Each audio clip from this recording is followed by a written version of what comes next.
morning to one and all. My name is Rizwan. Today's activity is to demonstrate potential energy. Materials required: 1 ball, 1 table. Procedure: hold the ball above the table and drop it carefully. Observation: the ball falls down and moves. Potential energy is stored energy.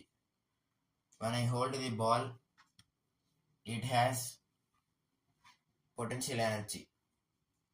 When I drop it, it has kinetic energy. Conclusion: energy stored due to position is called potential energy. Energy exists in many forms. Moving objects have kinetic energy. Objects at height have potential energy. Thank you. Please like, subscribe, చేయొచ్చు కదా bro.